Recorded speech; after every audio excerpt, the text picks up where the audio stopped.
Welcome back, everybody, to game number 2. It's a Fistful of Tangoes. It's the new year, 2013. We're ringing it in with some awesome action. Fear versus Funn1k, a 1v1 matchup. Game 2, going to get started in just a few minutes. For those tuning in late, let's quickly review the rules, how we got to this point. No bottle crowing, no soul ring or neutrals. An extra 150 gold for the courier, but it must be used on the courier. As for hero selection, we give the players 3 predetermined possible matchups. They each get a secret veto. If they both veto the same matchup, we use a coin flip to determine which one of the remaining 2 is played. If they each veto a separate matchup, well, you do the math. There's only 1 left. There's no picking. Coin flips determine who starts on which hero and which side those heroes will be on. Then the first to 2 kills or 2 towers wins. But it's a best out of 3 format, so after that first game, we switch sides and we do it all over again. After game 1, we head to that switch sides game 2. And then for game 3, 1v1 Shadow Fiend mid, no items, no runes. The reason for this is that the only way to have 2 Shadow Fiends in one game is with cheats. And heroes created via cheats can't spend or use gold. So to make it fair, no items and no runes. The first kill or first tower does win. Really, if you have to go back to Fountain, you've probably lost anyway. So those are the rules for the tournament. We're watching Funn1k versus Fear. We just saw game number 1, and I'm about to spoil it. So avert your ears and stop watching the broadcast and go watch the VOD if you don't want it to be spoiled. But with all that being said, youtube.com/BeyondTheSummit.tv. Go subscribe if you're not already. But with all that being said, game 2 is coming up, and it's Fear leading the series 1-0. He played the Venomancer side of the matchup on the Radiant, and now we're going to find out, can he do it again playing the TA on the Dire side, or will Funn1k strike back? Fear, of course, from Team Evil Geniuses, Funn1k from Team Empire. Neither of these players currently playing solo mid for their teams, but I'm sure they have the skills to compete. So, Fear leading the series 1-0. Can he make it a clean toe sweep, or will Funn1k be able to force a game 3? We're about to find out. We gave them 3 matchups: Puck versus Tiny, Enigma versus Batrider, and TA versus Venomancer. I talked about them a little bit earlier, but here were the vetoes. Funn1k vetoes the first. No Puck for me. I am sad. No Tiny either, who's pretty fun too. But hey, Enigma versus Batrider, the second matchup. That one vetoed by Fear. And the coin flip, well, Gods gave me bad information. Go ahead and fire him. Submit your petitions to facebook.com/ElGatoDota. She is the owner of Beyond the Summit, and she'll let you know what she thinks about your petitions. Puny humans. But yeah, it's actually wrong. It is gonna be Funn1k on the Radiant, but he's actually playing the Venomancer. So the 2 heroes are flipped, but the players are right. So with all that being said, that's the coin flip. We've gone over the rules, we've gone over the brackets. A total of actually $700 in prizes available. For this particular match, though, it's $40, but you get closer and closer to that first place prize, and let's see if they can do it. Will Fear take the clean 2-0 sweep? Will Funn1k force a game 3? Let's find out.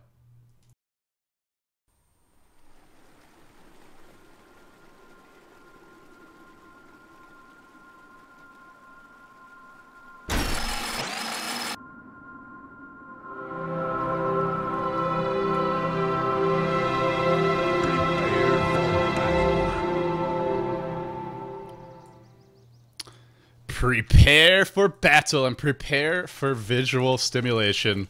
As I had a black screen there, but now it's fixed. Funn1k on the Radiant side. I think almost identical build to Fear, except Fear may have had 1 less branch, but pretty much the same build. The double Sal's and the Tangos focusing on delaying that bottle, and Fear isn't going for the bottle. So we'll see. This may be a nice adjustment by him. And with all that being said, the courier currently chilling in the Fountain, the Wicked Grievel. We have seen Fear really prioritizes that courier scouting, but he's always putting it in a very safe place. Keep an eye on the courier. I'm not going to show it necessarily the whole time because we want to look at the creep blocks, but he will most likely wait like he did in game number 1 until he actually sees Funn1k in the lane. Then he'll send the courier to scout. A lot of players in this tournament have just been sending the courier in really just immediately, just not even as soon as the rune's about to spawn. Basically just hoping their opponent won't be there, or assuming they won't be, which, hey, they were all right. But if I'm one of these players, I'm thinking, maybe I want to forgo my creep block if I think I have the edge anyway, and go to snipe that courier. When Venomancer should have the edge at the early levels in this matchup.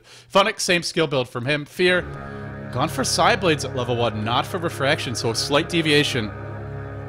And I think a very smart one, actually, because at level 1, Refraction sure gives you the extra damage, but it's still very costly, and especially when you're not bottle rushing. If you go for early Refraction, you may find yourself at level 3 with basically no mana left, assuming you're using that Refraction frequently. Last game was a very quick victory for Fear. You'll notice he's letting the range creep through, and then blocking the rest. He wants that range creep to die. Then the lane will push against him. And it looks like Funn1k has managed the same thing, but his creep will have the high ground advantage, so it should push in favor of Fear. At the same time, though, Funn1k would have the high ground advantage. But in this particular matchup, high ground advantage doesn't really matter that much. The reason is that your heroes have relatively low attack range. You can see 450 for Venomancer, and then basically melee range, 200 for TA at level 1.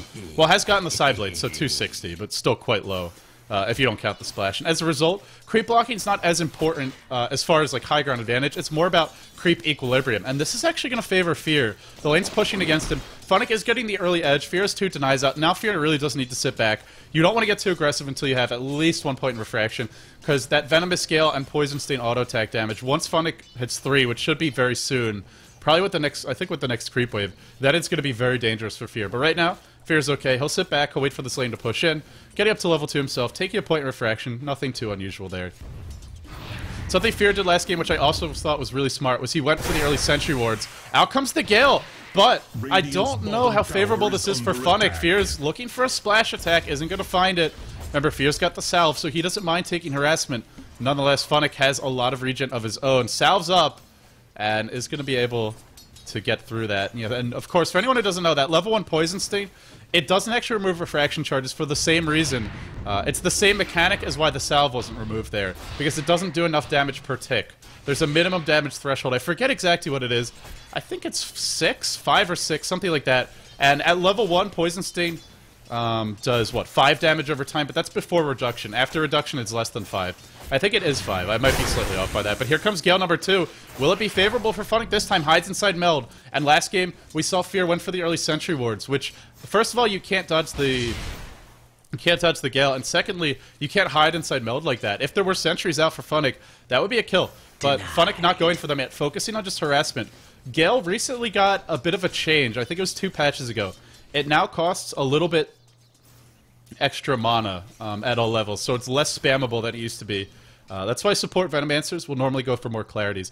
Fear did scout out the rune earlier with that courier. If you're paying attention to the camera, you probably saw it. I, of course, was not showing it, but there you go. He's going to get that regen rune, but this is not luck. You don't go bottom rune randomly unless you're really desperate. And he did actually see that one first, so good play by him. Salving up, Funn1k chewing through the last of his regen. Fear back to full HP. This is a big deal. And knowing he had that regen, that was another reason why he just felt more comfortable trading the early blows. Of course, Funn1k could have gone for it, but normally Venomancer just wants to out-lane control you. He's not as focused on getting the runes as a TA. For a TA, even at 1v1, it's really, really important. Because she's just not going to win the harass war early on in most cases. Hides inside Meld. Funn1k forced to back off. Bottling up. Still no sentries. As for Fear, sitting on 400 gold. You'll notice he hides inside Meld until he feels safe to back off. He's not going to run away before that refraction is back up. That way, if Funn1k goes in on him, he'll have at least a few charges of Poison Stain to be able to survive through. Same skill build from Funn1k. On the Venomancers we saw from Fear, pretty standard. He's going for 3 points of Poison Stain. Has the Gale, maybe could have gone in on that, but not going to. It would have been hard, and the thing is if he blows a Gale and he doesn't get the kill... Well, actually he's got 1 more bottle charge. He really could go on this, but he's just not finding an angle he feels comfortable with. As for Fear, waiting for something. Just needs to get that bottle up now. Assuming he goes for it, I expect it will be the bottle. The rune is going to spawn now. What is it? Double damage bottom. Funn1k has a lot of gold. Wow! I was not even paying attention to the CS. I was so focused on the lane control. 24 to 10. There's your Gale, but Funn1k's tanking the tower. Holy crap, Fear is getting absolutely crushed in this matchup. This is brutal. This is painful to watch. First blood, Funn1k, and I gotta say, way more one-sided with Funn1k being on the Venomancer than last game. Sure, Fear won that matchup. He won it 2-0. He won it convincingly. But the CS was a lot more even. So Fear went for the different build, didn't rush the bottle, even got a regen rune, and still is getting absolutely crushed right now. Funn1k now going to check the top rune. Fear TP's back in, still doesn't have his bottle, spent the money on the TP scroll.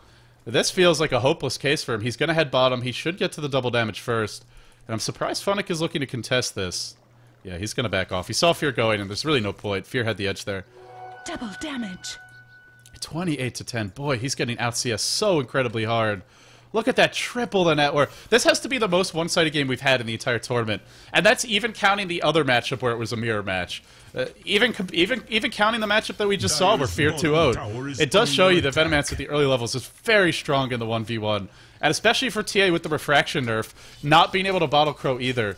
Perhaps not as balanced of a matchup as it used to be. It did seem like it was a little more balanced a couple months back before the changes. Even with the double damage, though, Fear. Every auto attack that comes out really brings him low. Now the poison overthrown. Funn1k wants in. That poison sting should be enough to take him down. Fear, it's 2 kills. Too easy for Funn1k. And that's it. We're headed to our next tiebreaker. This is our first one. We've never had a Game 3 before in this tournament. It's time to see exactly how that 1v1 Shadow Fiend works. As of now, the replay is not available. Hopefully we can get it. Hopefully I'll have it ready for you guys by the time this broadcast tomorrow. But at the moment, we don't actually have that replay. So we'll most likely look to get it from Valve. The reason that we don't have it is that we didn't actually know. If you enable cheats and you do same hero mode, the problem is it counts the second hero that spawned via cheats as a bot. And according to Zoid, any game with bots, the replays are not actually saved. And yes, as you guys have probably figured out by now, these are replay casts. How else do you think we're scheduling these games on New Year's Day? We love our players. They've been very committed and willing to play at odd hours at odd times, but they're not that committed, guys. It wasn't realistic. So that's why we've been doing replay casts for the tournament. The jig is up. It's all been staged along the way. But yeah, that replay, we weren't able to get it. Moving forward, we'll just be in the lobby when the game is played to make sure we can record the games. But for this particular one, it's not available right now. But anyway, guys, with all that being said, that does wrap it up for Game 2. Fear, unfortunately, just gets smashed by Funn1k after doing a very nice job controlling in Game 1. Funn1k forces a Game 3, our first deciding Game 3 of the tournament. Hopefully, it's coming up next. If not, G League awaits. Stay tuned for more action here at Beyond the Summit. And once again, Happy New Year's, everybody.